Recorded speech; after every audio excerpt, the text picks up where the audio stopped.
সবাইকে শুভ অপরাহ্ন। রাবি যেমনটা বললো যে আমরা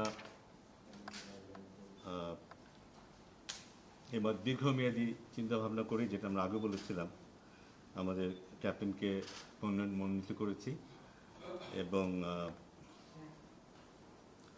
আগামী বিশ্বকাপ 2026-এর যে টি-20 বিশ্বকাপ ফেব্রুয়ারি মার্চে অনুষ্ঠিত হতে যাচ্ছে, সেই বিশ্বকাপকে সামনে রেখেই সেই পর্যন্ত লিটন কুমার দাসকে আমাদের জাতীয় দলের টি-20 দলের অধিনায়ক হিসাবে মনোনীত করা হয়েছে। পাশাপাশি আমরা যে সিরিজটা খেলতে যাচ্ছি, যেখানে ইউএই এবং পাকিস্তানে 7টা টি-20 ম্যাচ আছে, এই পার্টিকুলার এই সময়টুকুর জন্য শেখ মেহেদী তাকে ভাইস ক্যাপ্টেন হিসেবে মনোনয়ন দেওয়া হয়েছে। Thank you.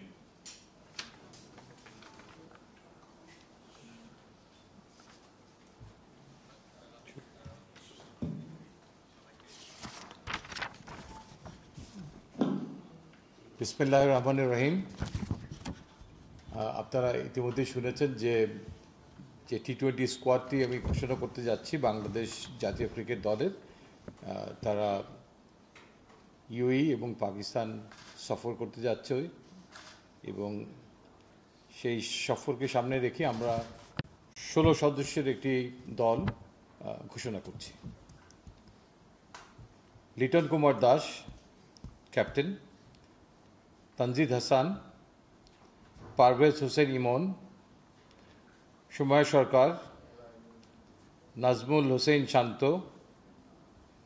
MD Towhid Hridoy, MD Shamim Hossain,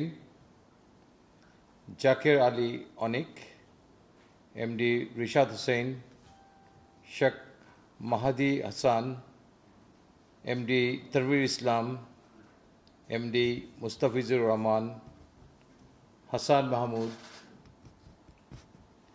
তনজিব Hasan Sakib, Nahid Rana and MD Shoriful ইসলাম।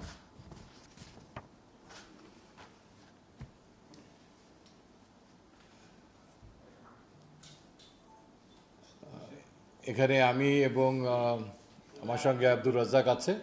আপনারা প্রশ্ন করতে পারেন, যদি কাউকে উদ্দেশ্য করেও করতে চান উত্তর দেওয়ার জন্য কোনো অসুবিধা নেই। রেডি।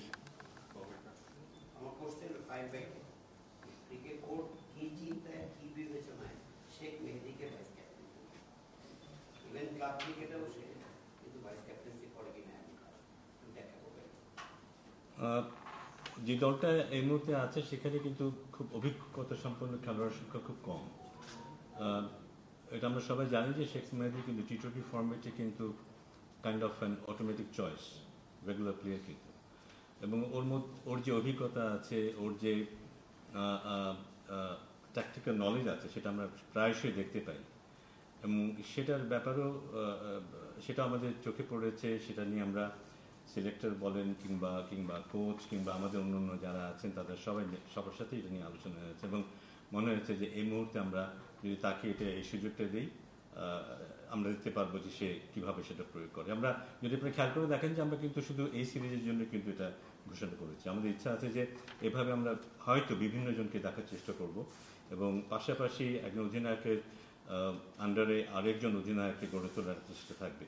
হয়তো 2-3 জনকে আমরা ট্রাই করব, তাদের মধ্যে কেউ না কেউ হয়তো বেরিয়ে আসবে খুব ভালো হিসেবে এবং তাকেই হয়তো পরবর্তীতে আমরা কন্টিনিউ করবো।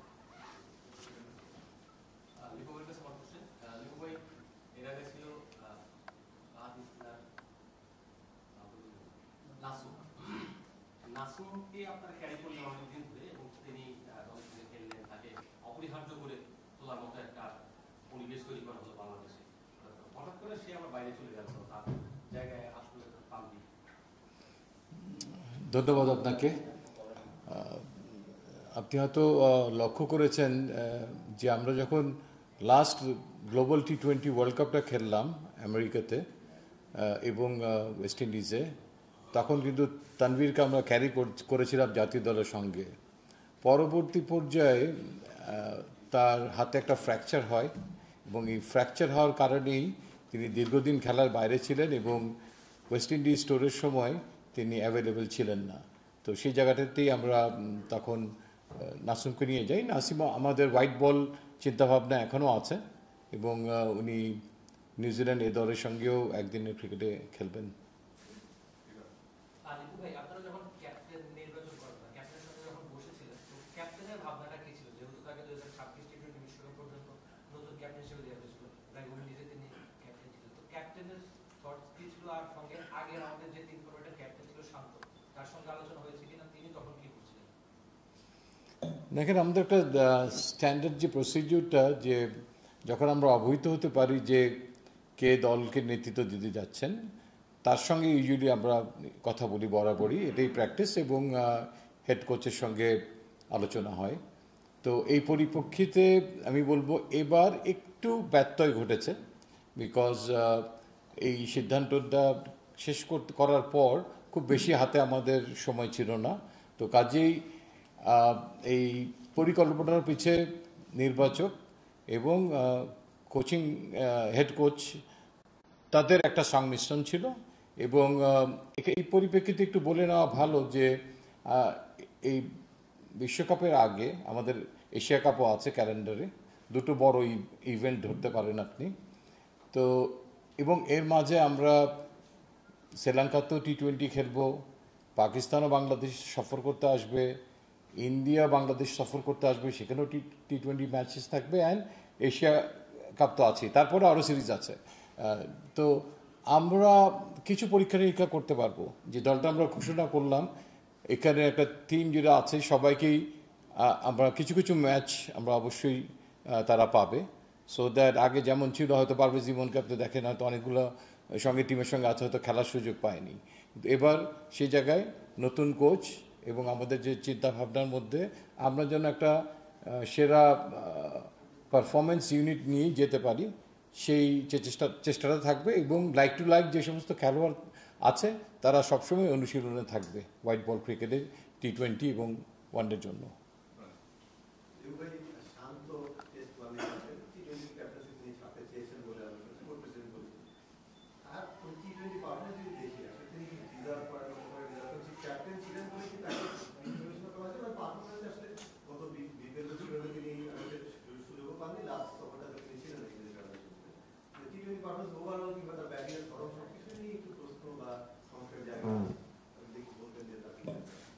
Thank you Roni. ডেফিনেটলি প্রশ্ন তো জাগতেই পারে, জাতীয় দল ঘোষণা করলে এক একজনের ভিউজ থাকবে এবং কিছু প্রশ্ন সেখানে মাথায় আসবেই। শান্ত আমাদের এক্স ক্যাপ্টেন ছিলেন। আপনি দেখেন টিমটার দিকে তাকিয়ে, you need some experience as well. তো এখানে আমাদের উপরে এক সৌম্য আছে, 90-এর কাছাকাছি ম্যাচ খেলেছেন, কিংবা লিটন দাস আছেন। এরপরে যদি আপনি তাকান তাহলে হয়তো দেখবেন যে সেখানে একটা বিস্তর ফারাক আছে। শান্ত বলতে 50 হয়নি, 40-এর আশেপাশে তার ম্যাচ। তো কিছু experience you always need to carry with the team. এবং যে কথাটা আমরা বললাম যে ওখানে যারা হয়তো ওই জায়গার জন্য কন্টেস্ট করতে পারে, হয়তো সে অঙ্কন কিংবা উপরে নাইম শেখ, নিচের দিকেও আরও এক দুজন আছেন, তো অটোমেটিক্যালি তারা প্রসেসে আসবেন। এবং একটা বড় নাম এখন উচ্চারিত হয়নি, আমি শিওর আপনারা সে ব্যাপারে হয়তো নিশ্চয়ই প্রশ্ন করবেন এবং আমরা আমাদের ভাবনাটা আপনাদের সঙ্গে শেয়ার করবো।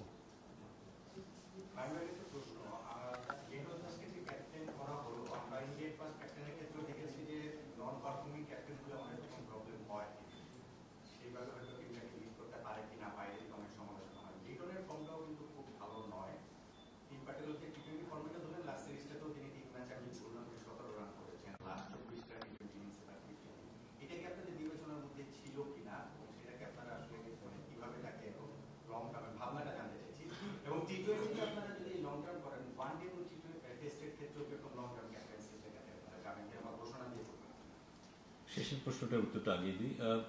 হ্যাঁ, যেমন এটা নিয়ে মাত্র আলোচনা হয়েছে বোর্ডে, এবং আমরা হয়তো খুব দ্রুতই 50 ওভার্স এবং টেস্ট ক্যাপ্টেনের ঘোষণাটা দেবো, কারণ আমার মনে হয় এটা খুব জরুরি, এই ভ্যাকুয়ামটা যেন না থাকে। কারণ আমরা হয়তো টেস্ট খেলবো আরও 2 মাস 2.5 মাস পরে, সিরিজের আগে হয়তো 1 সপ্তাহ আগে জানলেও হয়, কিন্তু আমার মনে হয় যে ক্যাপ্টেনের যেই দায়িত্ব থাকে দল তৈরি করার, সেটা শুধু ম্যাচের সময় না, পুরোটা সময় জুড়েই সেটা থাকে। সো আমরা যত বেশি সময় দেবো সেটা ক্যাপ্টেনের জন্য ভালো হবে। সো আমরা মনে হয় হয়তো খুব তাড়াতাড়ি টেস্ট এবং ওডিআই ক্যাপ্টেনের ঘোষণাটা আসবে বোর্ডের তরফ থেকে। লিটন কুমার দাসের একটু আগে যেটা আমাদের চিফ সিলেক্টর বললেন যে অভিজ্ঞতার একটা গুরুত্বপূর্ণ ফ্যাক্টর হয়ে দাঁড়িয়েছে আমাদের এখানে। আমাদের এখানে খুব বেশি অভিজ্ঞ খেলোয়াড় এখানে নেই, কিন্তু পাশাপাশি ওর বিষয় নিয়ে আলোচনা হয়েছে, পারফরমেন্স নিয়ে আলোচনা হয়েছে, হয়নি যে তা নয়, বাট আমাদের মনে হয়েছে যে ওর মধ্যে যে এই সম্ভাবনাটা আছে, ও যে নিজের খেলাটাকে ঠিকমতো গুছিয়ে নিতে পারে, তাহলে এই can be an asset for the team. Or captaincy নিয়ে সবারই যথেষ্ট ইতিবাচক চিন্তাভাবনা আছে, কিন্তু সবারই, যারা খুব টেকনিক্যালি সাউন্ড তারাও বলে, তার ক্যাপ্টেন্সির গুণের কথাটা বলে, কিন্তু ওর খেলাটার পাশাপাশি আমরা জানি যে তার পারফরমেন্সটা খুব জরুরি, ব্যাটিংয়ে বিশেষ করে। সেটা যদি আমরা গুছিয়ে দিতে পারি, তাহলে মনে হয় আমাদের এই দলটা ওখানে ও খুব ভালো একটা রোল প্লে করতে পারবে, দলের শক্তির একটা বড় জায়গা হয়ে দাঁড়াতে পারে লিটন কুমার দাস।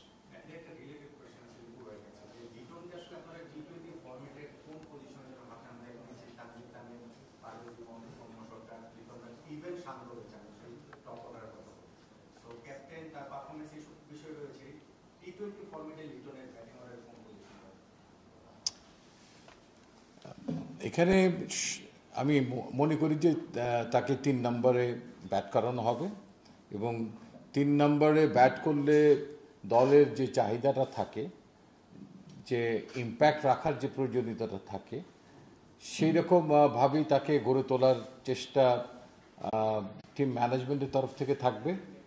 এবং এই যে দলনায়কের যে দায়িত্বটা তিনি তার উপর অর্পিত হলো, আমার মনে হয় যে সেটা কিছুটা রক্ষা করা এবং সুন্দরভাবে সেটাকে ক্রুজ করার দায়িত্ব একজন খেলোয়াড়ের উপরেও বর্তায়, প্রতিটা খেলোয়াড়ের উপরেই বর্তায় আমি মনে করি। তারপরেও এই নতুন হেড কোচের নেতৃত্বে আমি মনে করি যে অপোজিশন তাকে যে জায়গায় ঘায়েল করছিল সেই জায়গাগুলোর দিকে আলোকপাত করা হবে, এবং সে যেন একজন সফল ব্যাটসম্যান হিসাবে আবির্ভূত হতে পারে এবং সামনের থেকে দলকে নেতৃত্ব দেওয়ার মতো অবস্থায় যেতে পারে।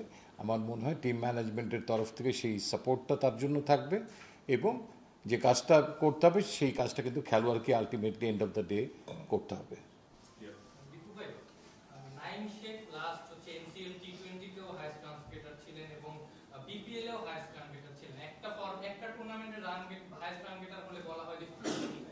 টানা দুটো টুর্নামেন্টে এবং সবশেষ ডিপিএলেও 120 স্ট্রাইক রেটে 600 বেশি রান করেছেন। দ্যাট মিন্স তিনি এই ক্রিকেটটা ধরতে পেরেছেন। তার পারফরম্যান্সের পরেও তাকে ওই সুযোগটা দেয়া হলো না। সো এই জায়গাটা আপনার কাছে মনে হয় কিনা যে টানা পারফর্ম করে গেলেও ক্রিকেটাররা যখন সুযোগ পায় না তখন তাদের জন্য অনেক বেশি ডিমোটিভেটেড? এটা আপনার 50% কোশ্চেন আপনি শেষ করেছেন। আমার জন্য ভালো উত্তর দিতে যদি বাকিটা আপনি বলেন, আমরা যে 3 জন ওপেনারকে নিয়েছি, আপনি ঠিক কার জায়গায় তাকে দেখতে চান, then I will get back to you. এখন একজন সাংবাদিক হিসেবে আমার তো আসলে দেখার জায়গাটা নাই, কারণ আমি সিলেক্টর না, আমি সাংবাদিক, আমার কাছে প্রশ্নটা ঠিক আছে, এটা I think you need to develop. If you are a sports journalist, I think পূর্ণাঙ্গতা পায় যদি আপনি আপনার সুচিন্তিত মতামত দিতে পারেন, কোন জায়গায় আমাদের ভুলটা হচ্ছে ধরিয়ে দিতে পারেন, আমার মনে হয় সেটা অনেক ভালো হয়। খুব হেলদি একটা ডিসকাশন সেখান থেকে হতে পারে। আপনি এটা লক্ষ্য করে দেখবেন যে নিউজিল্যান্ডের এই দলটা কিন্তু নেহাত কম শক্তিশালী দল না। এখানে যদি তাকে একটা বড় অপরচুনিটি আমরা হোয়াইট বলে দেই, যেটা 300 বলের খেলা, 50 ওভার, সেখানে একটা খেলোয়াড় মানে তার মেধাপূর্ণ বিকাশ ঘটাতে পারেন, যেটা টি-20 ম্যাচে সবসময় একটা রানের পিছনে তারা করা, স্ট্রাইক রেট, অনেক কিছু বিবেচনা করতে হয়। তো আমরা ভাবছি এটা তার জন্য অনেক ওয়ান্ডারফুল অপরচুনিটি, এবং তার পাশাপাশি যদি তাকে একটা রেড বলও সে ভালো খেলেছে, আপনি জানেন, এটা যদি দেওয়া যায়, same thing goes to Mahidul অঙ্কনের ক্ষেত্রেও আমরা এই জিনিসগুলোকে বিবেচনায় এনেছি, যে তাদেরকে ওখানে ফার্স্ট টাইমে তারা যে খেলতে পারবে এই নিশ্চয়তা নাই, বরঞ্চ তাদের ম্যাচুরিটিটা আরেকটু কীভাবে গ্রো করা যায়, অ্যান্ড ইন্টারন্যাশনাল মানে ক্রিকেটে যাওয়ার আগে এখানে একটা নিজেকে আরেকটু শানিত করার একটা সুযোগ আছে। এবং আপনাকে যে কথাটা আমি বলেছি যে আমাদের কিন্তু অনেকগুলো ট্যুর আছে সামনে, কাজেই অপরচুনিটি আসবে ইনশাআল্লাহ।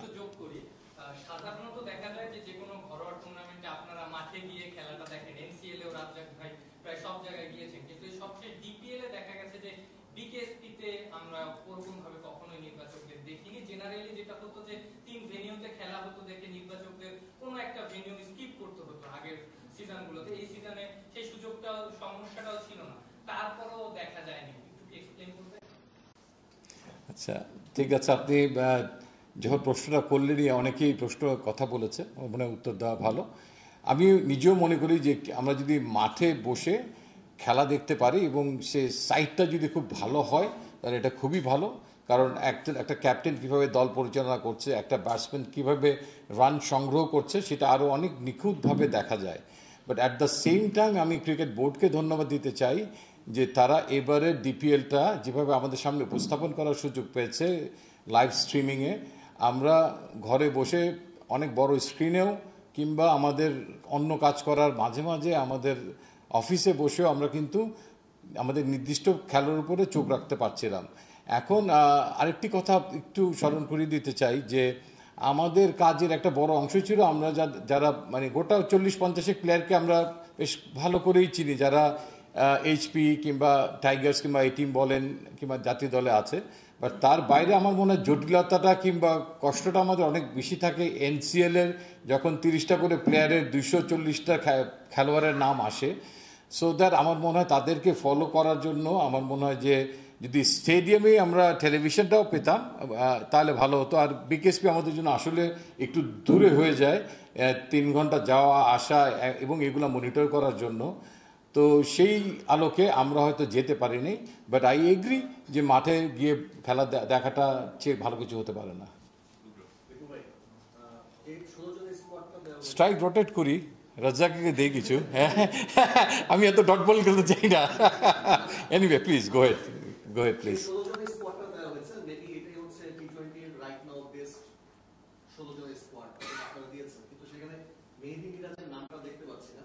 আমরা যদি দেখি যে বিপিএলেও সে পারফর্ম করেছে ব্যাটে বলে দুটোই, এবং টি20তেও মোটামুটি তার সাম্প্রতিক রেকর্ড খুব একটা খারাপ না। এবং এক্সপেরিয়েন্স, যেহেতু আপনারা এক্সপেরিয়েন্স ক্রিকেটার করছেন, শান্তকে নিয়েছেন এক্সপেরিয়েন্সের কাতারে বিবেচনা করে, মিরাজকে কেন আপনারা বিবেচনা করলেন না, এটা যদি একটু ব্যাখ্যা করেন। এই প্রশ্নটা আরও আগে আমি আশা করেছিলাম। এনিওয়ে তো এখানে উত্তরটা দিতে গেলে Miraz is a very very important বলি, ভ্যালুয়েবল বলি আমাদের জাতীয় দলের জন্য। স্পেশালি আমি বলবো টেস্ট ম্যাচ অ্যান্ড ওয়ান ডেতে অনেক ভ্যালুয়েবল, এবং ওয়ার্ল্ড র্যাঙ্কিংয়ে তার প্রতিফলন হচ্ছে, শুধু জাতীয় দলে না। এবং ইতিপূর্বে ওয়ার্ল্ড কাপে আপনারা দেখবেন যে আমরা ওই সময় একটু পিছিয়ে কিন্তু রেখেছিলাম মিরাজকে, কারণ একটা খেলোয়াড় যদি ইনজোর্ড হয়ে যায় 3টা ফরম্যাটের জন্য সে পিছিয়ে পড়ে। আর এখানে যে 5টা বোলার থাকবে তাদেরকে 4 ওভার করে বল করতেই হবে। তো সেই ক্ষেত্রে যেমন শেখ মাহাদি কিছুটা এগিয়ে আছে, and at the same time আমাদের হাতে যদি অপরচুনিটি থাকতো যে নাহিদ রানা অন টাইম আমাদের সঙ্গে আছে, তাহলে কিন্তু হয়তো আমরা 5টা সিমারের জায়গায় 4টা সিমার নিয়েও অ্যাকোমোডেট করতে পারতাম, ওইদিকে একটা ব্যাটসম্যান বাড়াতে পারতাম। সেই সুযোগটা আমাদের কাছে ছিল না। তো আমরা সবাইকে অ্যাকোমোডেট করতে পারবো না। আপনি যদি দেখেন লিটন দাস যদি 3 হয়, তাহলে মিডল অর্ডারটা খেলার জন্য ওখানে কিন্তু তহিদ হৃদয়, শামীম হোসেন অ্যান্ড অনিক আছে, তার পাশাপাশি শান্তর নামটা ওখানে আছে। সো আরেকটা নাম অ্যাড অন করার এখানে যেমন আমার সুযোগ ছিল না, সুযোগ থাকলে I would love to take him, but তিনি অন্য জায়গায় সুযোগ পাবেন। বাট আমি মনে করি যে স্টিল আমাদের টি20 প্ল্যানিংয়ে একটু ব্যাকফুটে আছেন, বাট তিনি ডেফিনেটলি যে কোনো সময় যে কোনো পরিস্থিতিতে অ্যাডাপ্ট করার জন্য একটা চমৎকার খেলোয়াড়। তাকেও আমরা খেলার মধ্যে রাখবো, যাতে দীর্ঘদিন তিনি টি20 ফরম্যাটে জাতীয় দলের বাইরে না থাকেন। যদি কখনো আমাদের রিয়েলি সেরকম একটা মনে হয় টিম কম্বিনেশনের জন্য, we can accommodate him, because যাদেরকে আমরা ভাবছি যে ওই জায়গাগুলোতে অনেক দক্ষতার সঙ্গে পরিচয় দিবেন, যদি সেখানে কোনো ব্যত্যয় হয় তাহলে যাতে আমরা সেই জায়গাটা ইমিডিয়েটলি অ্যাড্রেস করতে পারি।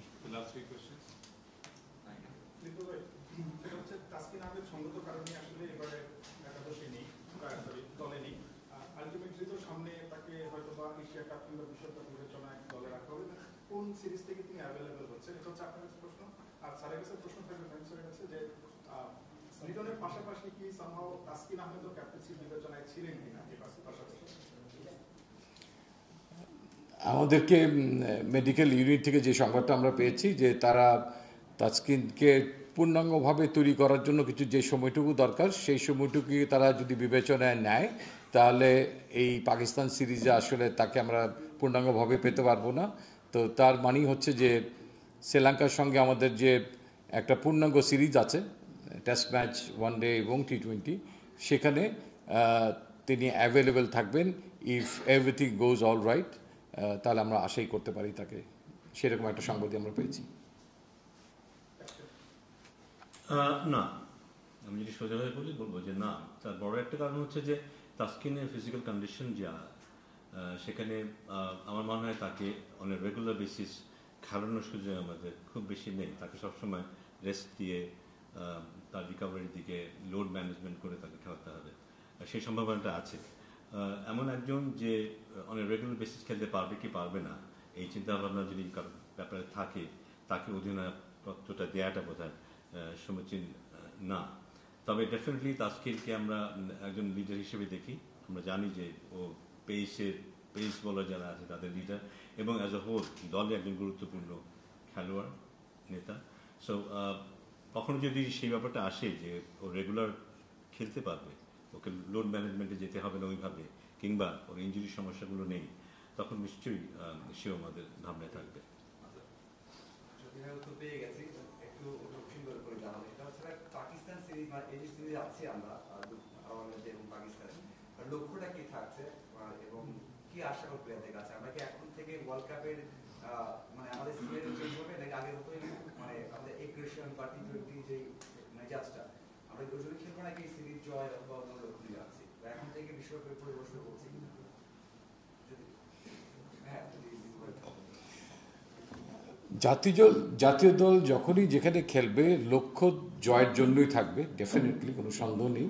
তবে জয় অর্জন করার জন্য আমি ব্যক্তিগত মনে করি যে মেজাজে টি20 ক্রিকেট যাচ্ছে, ট্রান্সফরমেশন অফ ক্রিকেট যেভাবে হচ্ছে, তো তার জন্য দ্বিপাক্ষিক সিরিজের মাধ্যমে আমাদেরকে তৈরি হতে হবে যে কোনো গ্লোবাল টুর্নামেন্টে যদি আমরা আমাদের গড়পড়তা পারফরমেন্সের থেকে আরও ভালো পারফরমেন্স করতে চাই, তাহলে আমার মনে হয় একটা হচ্ছে অনুশীলনে সেটাকে রপ্ত করা, দ্বিতীয়টা হচ্ছে তার এফেক্টটা, ঝলকটা যেন কিছুটা হলেও আমাদের দ্বিপাক্ষিক সিরিজগুলোতে পড়ে। সেখানে হয়তো আমরা কোনো ম্যাচ বড় ব্যবধানে হারতেও পারি, কিন্তু আমাদের অ্যাপ্রোচটা যেন মধ্যে পরিবর্তন আসে, সেটাই আমাদের তরফ থেকে মেসেজ।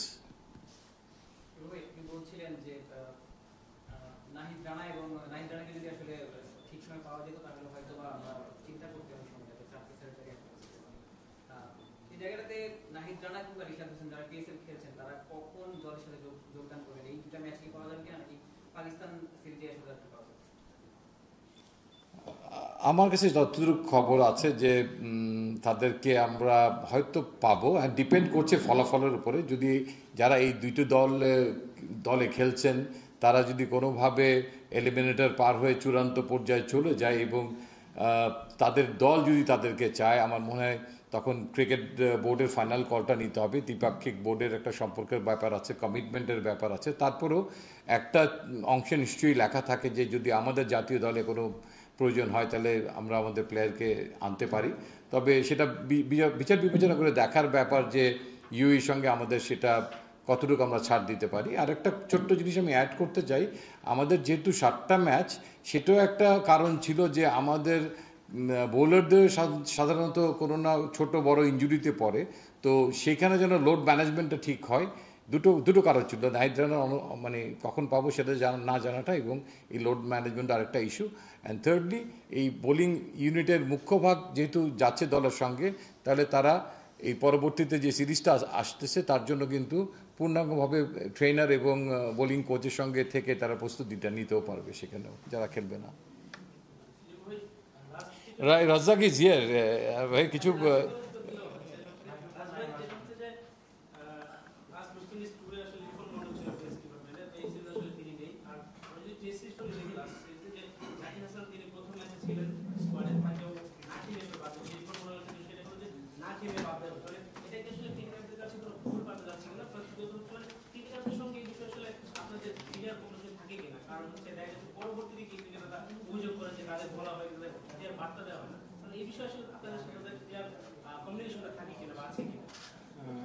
রিপন মন্ডলের কথা ফার্স্টে বলি। রিপন মন্ডলেরটা ছিল এরকম যে ও খুবই ইয়াং, প্রমিজিং, এবং তখন আমাদের একটা ভ্যাকেন্সি ছিল টিমে। তো ওকে কিন্তু খেলানোর জন্য না, ওকে টিমের সাথে রেখে যাতে ও এই ফ্লেভারটা সম্পর্কে কিছুটা হলেও পরিচিত থাকে। অ্যাট দ্য সেম টাইম আমাদের এখন যেহেতু ইমাজিন এবং এই টিম দুইটা খেলা চলছে, তো ন্যাশনাল টিমে নিলে আসলে রিপন মন্ডলের খেলার চান্স খুবই কম। তো এই কারণে ওকে বাইরে রাখা যে এখানে আগে আরো খেলুক, যাতে ও হি ইজ ভেরি প্রমিজিং, আপনারা সবাই জানেন। তো এটা আর জাকির হাসানের অবশ্যই পারে, অবশ্যই এখানে না পাওয়া।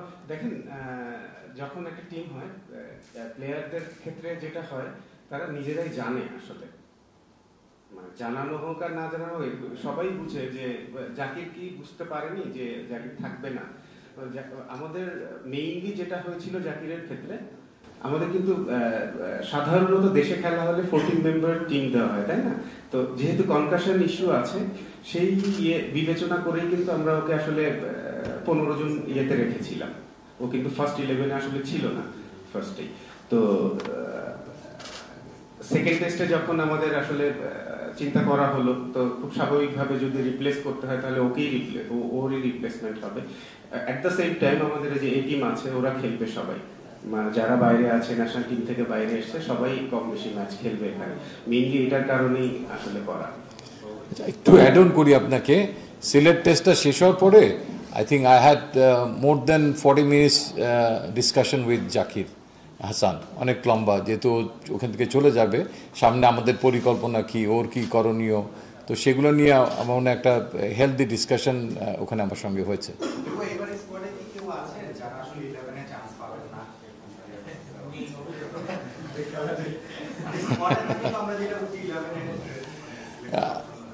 আমি তোমাকে একদম পূর্ণাঙ্গভাবে তো আমি এটার উত্তর তোমাকে দিতে পারবো না, তবে আমাদের একটা ডিসকাশনের একটা বিরাট অংশ ছিল যে আমরা অপরচুনিটি এবার দিব এবং হেলদি অপরচুনিটি থাকবে।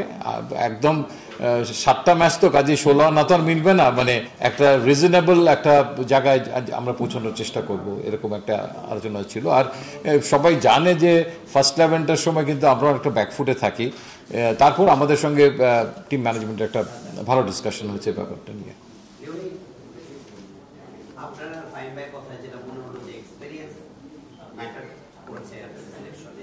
সেখানে শুধু শান্ত বিবেচিত হয়েছে বলে আমার মনে হচ্ছে, আমি যে টিমটা দেখলাম। তো আরো তো এক্সপেরিয়েন্স ক্যাম্পেইন আছে, মিরাজের কথা উঠে এসছে, মোসাদ্দেক হোসেন শহীদ, নুরুল হাসান সোহান, এরা বিবেচনায় ছিল কিনা? কারণ এক্সপেরিয়েন্স যদি শুধু বিবেচনায় আসে তাহলে মোসাদ্দেক হোক সেটা 50 ওভার্সের ক্রিকেটে, আমরা এবারে ঢাকা লিগে দেখেছি ট্রিমেন্ডাস পারফর্ম, তার সোজা কথা কারেঞ্জাস ছিল এবং টিমকে টেনে নেওয়ার একটা প্রচন্ড স্পৃহা ছিল, পারফর্ম করেছে। মিরাজ তো মিরাজের কথা, সোহানও কিন্তু ভালো পারফর্ম করছে। এবং লেফট আর্ম স্পিনারদের মধ্যে রাকিবুলকে নিয়ে আপনাদের কোনো বিবেচনা ছিল? রাকিবুলও কিন্তু যথেষ্ট ভালো বল করেছে, বিগ ম্যাচগুলোতেও তার কার্যকরিতার পরিচয় রেখেছে। শেষটা দিয়ে শুরু করি। আমরা লাইক টু লাইক জায়গায় কিছু খেলোয়াড়কে চিন্তা করে রেখেছি, তার মধ্যে কিন্তু রাকিবুল আছে এবং রাকিবুল যেন সবগুলো ম্যাচ পায়। রিপন মণ্ডল যখন খেলবে তখন যেন খেলার সুযোগ পায়, তার জন্য কিন্তু তারা এইচপি টিমে আছে, তাদেরকে এখানে আনিনি। আর নুরুল হাসান সোহান ডেফিনেটলি ওই লাইক টু লাইক জায়গায় তিনিও আছেন এবং অনেকদিন খেলার বাইরে। মোসাদ্দেক বহুদিন খেলার বাইরে। মোসাদ্দেকের জায়গাটায় যে জায়গাটা সেটা হ্যাঁ 50 ওভারে যতটা ইজিয়ার টু অ্যাকোমোডেট হিম, টি20তে 4টা ওভার বল করা এবং সেই জায়গাটায় সেই অবস্থানে পৌঁছাটায় এখনও পৌঁছাতে পারেনি আমি মনে করি। 6 বোলার অপশন হিসাবে হি can B a very handy. তো কেউ কিন্তু বাইরে নেই, মানে বাট আমরা যখন একটু ছোটো করবো তখন হয়তো কেউ 2-1 ছিটকে পড়বে, বাট অপরচুনিটি আসবে।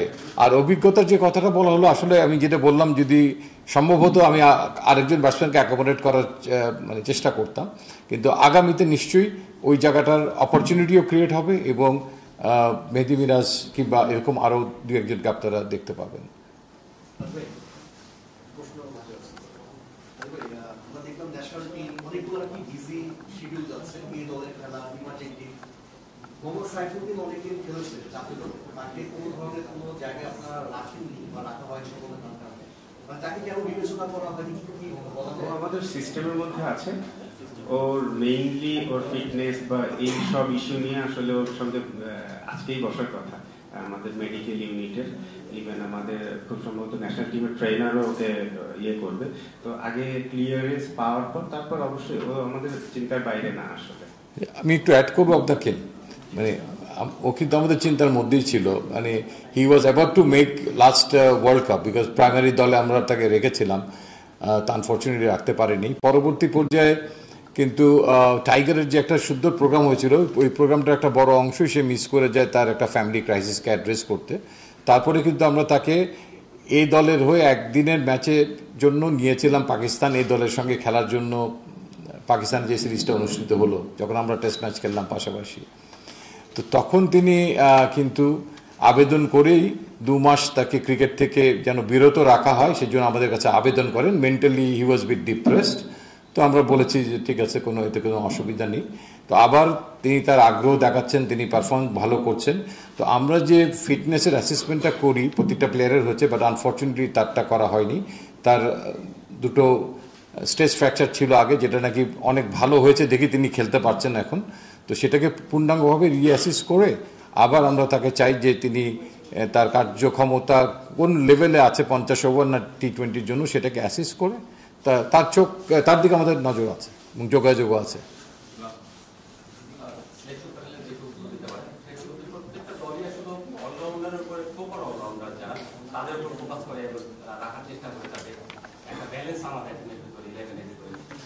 বাংলাদেশে আপনারা এই মুহূর্তে কি করছেন, যে Sakib Al Hasan out of the cricket, তো এই জায়গাতে আপনার পূরণ করার জন্য কাকে মানে ইনভলভ করার চেষ্টা করছেন বা ব্যাকআপ আপনাদের এরকম আছে কিনা, যে মিরাজকে আপনারা স্পেসটা দেওয়ার নিয়ে না, মিরাজকে আমরা দেইনি এটা বলতে চাচ্ছি না। মিরাজ এই দলে নেই, এই মুহূর্তে এই দলে নেই, কিন্তু ডেফিনেটলি তিনি আমাদের সিস্টেমের সঙ্গে থাকবেন। এবং একটা পূর্ণাঙ্গ অলরাউন্ডার বলতে আপনি যেটা বলছেন, এই মুহূর্তে যিনি নাকি 4 ওভার বল করতে পারেন এবং ব্যাট করতে পারেন, সেই জায়গাটা কিন্তু অর্জন করতে হবে। আপনি দেখবেন অনেকেই হয়তো অলরাউন্ডার আছে আমাদের টি20 ফরম্যাটে, সবাই কিন্তু ওই জায়গাটা দখল করতে এখনো পারেনি। যদি কেউ পারে সেটা খুবই ভালো। আর নিচের থেকে দেখবেন যে আমরা কিছু অলরাউন্ডারকে প্রমোট করার চেষ্টা করছি এইচপির মাধ্যমে। ওখানে 3 জন এক্স্যাক্টলি অলরাউন্ডার ক্যাটাগরিতে আছে। তো সেখান থেকে দেখা যাক উপরে কেউ কমপ্লিমেন্ট করার মতো আসতে পারে কিনা। সাইফুদ্দিন যদি ভালো হয়ে সুস্থ হয়ে আসতে পারে, he can be one of the candidate as well, Mehedi মিরাজের পাশাপাশি। এবং নিচের থেকেও কিছু 2-3 জন আছে, লেগ স্পিনার সহ ওয়াসি সিদ্দিকী আছে, তোফায়েল আছে, দেন মাহফুজ রাব্বি আছে। সো এরকম আরও হয়তো জীবন ঠিক ওইভাবে ব্যাটে শাইন করছে না, বলে ভালো করছে। সো এরকম কিছু খেলোয়াড়কে তাদের ক্রিয়াশৈলীটাকে আরও উন্নত করা যায় কিনা সেগুলো নিয়ে আমরা এইচপির যে কোচিং প্যানেলটা আছে তাদের সঙ্গে স্পেশালি আলাপ আলোচনা চালিয়ে যাব। Thank you everybody. Thank you.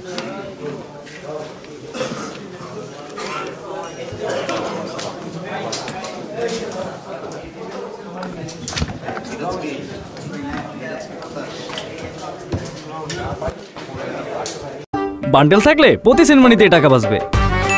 BKash send money bundle কিনে জিতুন প্রতি লেনদেনে।